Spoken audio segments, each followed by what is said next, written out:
Le premier conseil que je pourrais te donner et que moi j'ai essayé d'appliquer quand je me suis rendu compte que je portais des masques en fonction des personnes ou des endroits dans lesquels je me trouvais, c'est déjà d'observer et d'être à l'écoute de ton corps dans un premier temps et de comment tu te sens après avoir été dans un endroit ou après avoir été avec des personnes.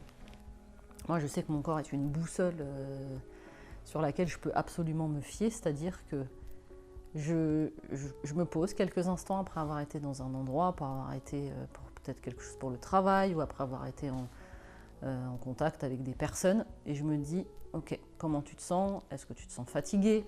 Est-ce que tu te sens énervé alors qu'il n'y a pas de raison?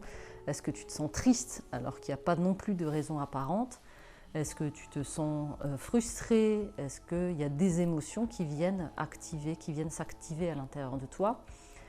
Et si oui, pourquoi? Se poser la question, mais attends, je suis énervée. Est-ce qu'il y a un truc qui m'a rendu énervée? Est-ce qu'il y a une réflexion qui m'a fatiguée? Est-ce qu'il y a quelque chose qui est venu déclencher cette émotion-là à l'intérieur de moi? Et très souvent, tu vas te rendre compte, en tout cas moi quand j'ai commencé à faire cet exercice-là, je me suis rendu compte que ce n'était pas les autres qui agissaient sur ces émotions-là. C'était simplement ma posture qui faisait que ça me mettait en colère, ma posture qui faisait que ça me rendait triste, ma posture qui faisait que je me sentais frustrée. Et donc dans un premier temps, je ne vais pas te dire le contraire, mais effectivement, il y a toujours ce truc de dire « Ah, mais c'est parce qu'elle m'a dit ci, ou c'est parce que lui m'a dit ça, ou c'est parce que la personne a eu cette attitude-là, ou parce que les conditions n'étaient pas réunies ». On va toujours chercher quelque chose à l'extérieur, mais quand on a vraiment envie de changer les choses, comme on sait qu'on n'a pas de pouvoir d'action sur les autres, on va se dire « Ok, bon, il s'est passé ça, c'est vrai. Peut-être que la personne elle a une parole maladroite, peut-être que ça peut arriver à tout le monde. » Mais est-ce que moi j'aurais pu faire en sorte que les choses soient différentes? Donc la première des clés que je peux te donner, c'est déjà de t'observer. Comment est-ce que tu es après avoir été en contact avec des personnes ou après avoir été dans un environnement? Comment est-ce que ton corps se sent? Dans quelle émotion te sens-tu? Et qu'est-ce qui est venu générer cette émotion à l'intérieur de toi? Et ensuite, le plus difficile, c'est comme ça fait des années, en tout cas moi ça s'est installé pendant de nombreuses années avant même que j'en prenne conscience de pourquoi je faisais ça et ce besoin profond d'être aimé, d'être accepté. Donc quand on a conscience déjà qu'on porte des masques, on se pose cette question-là, à quel moment je les porte, pourquoi et avec qui? Ça permet déjà d'avoir comme un espèce d'état des lieux, de commencer pour toi dans ta vie à ce moment-là et de pouvoir commencer à agir sur un des paramètres. Le but, c'est pas de tout changer comme ça du jour au lendemain parce que c'est pas forcément faisable. Et puis, je vais pas te promettre que tu vas changer, tu vas faire un virage à 180 degrés ou même à 360 degrés en prenant conscience de ces choses-là. Les choses, elles vont se faire petit à petit, mais plus tu le fais et plus ce sera facile. Et ensuite, tu vas pouvoir te dire, ok, il y a peut-être des personnes avec qui je porte un masque ou peut-être des endroits dans lesquels je me sens obligée de porter un masque parce que je ne suis pas forcément très à l'aise avec qui je suis et avec comment ça pourrait être perçu. Et quand tu as observé déjà quand est-ce que tu portais des masques, dans quelles circonstances est-ce que ça générait comme émotion chez toi, tu vas pouvoir te dire, qu'est-ce que je pourrais montrer de moi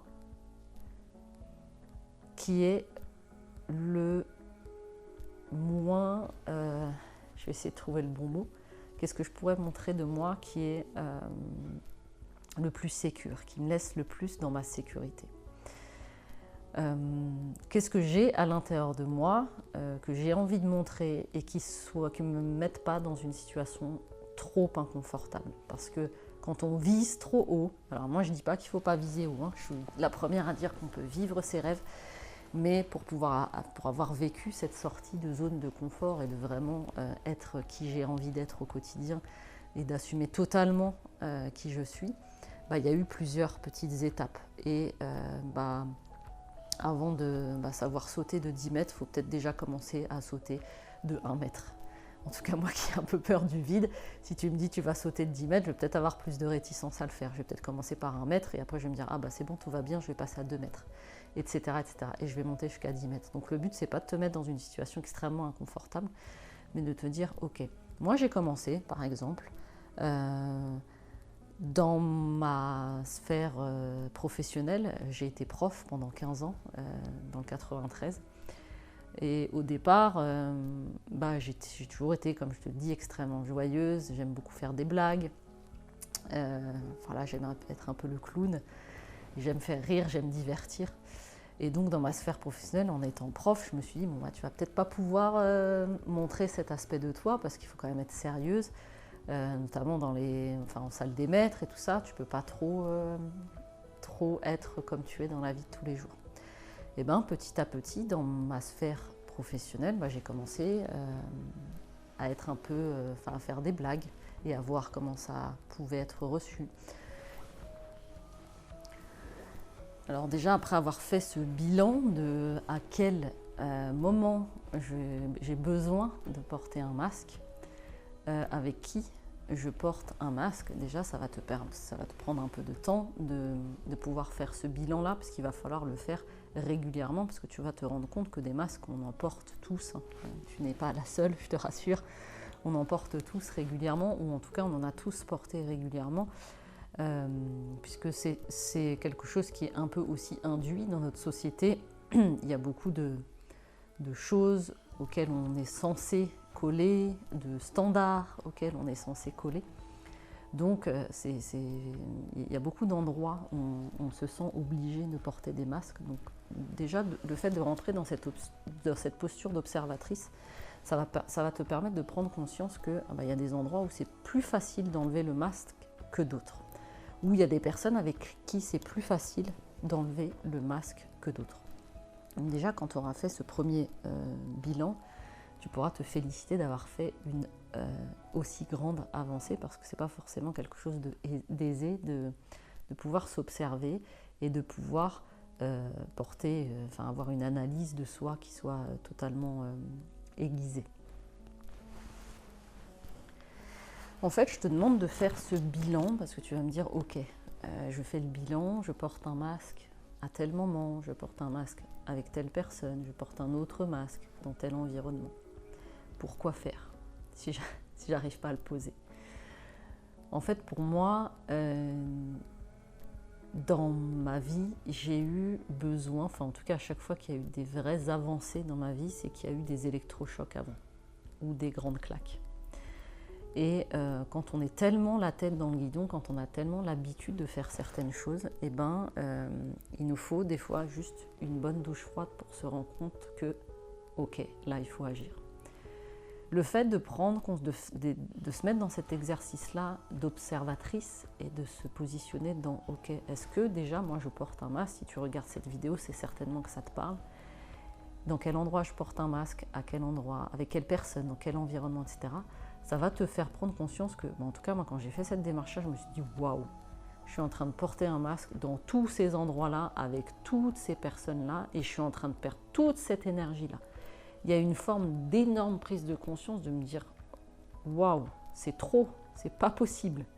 Il va y avoir une sorte d'électrochoc, de te dire « Non, ça je ne veux plus porter de masque ». Il va y avoir une prise de conscience qui va te permettre, pas de sombrer dans la culpabilité, c'est pas le but, mais cette forme de prise de conscience, pour moi, ça a été un vrai moteur. C'est-à-dire que, ok, j'ai fait ce constat-là, maintenant, qu'est-ce que je mets en place dans ma vie pour que ça n'arrive plus ?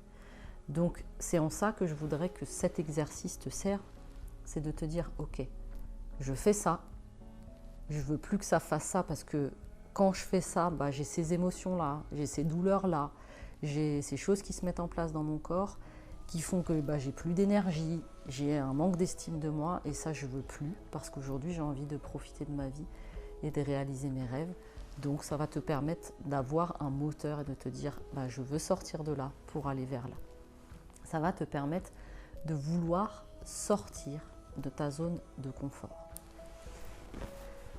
Donc j'espère que tu es prête à te mettre dans cette posture d'observatrice. C'est l'engagement que je te demande de prendre aujourd'hui, de pouvoir t'observer, de te mettre dans cette posture, de te dire ok, à quel moment je porte des masques, quand, pourquoi, avec quelle personne, de faire le bilan et d'avoir cet électrochoc qui va te permettre de te mettre en mouvement. Donc, est-ce que tu es prête à te mettre en mouvement? C'est maintenant, tu prends cette décision tout de suite à la fin de cette vidéo et tu commences à t'observer et à noter à quel moment, quand est-ce que tu as des masques et quelles émotions ça va susciter chez toi. Go, c'est parti, on se met en action. Je te dis à très vite pour une prochaine vidéo. Ciao, ciao.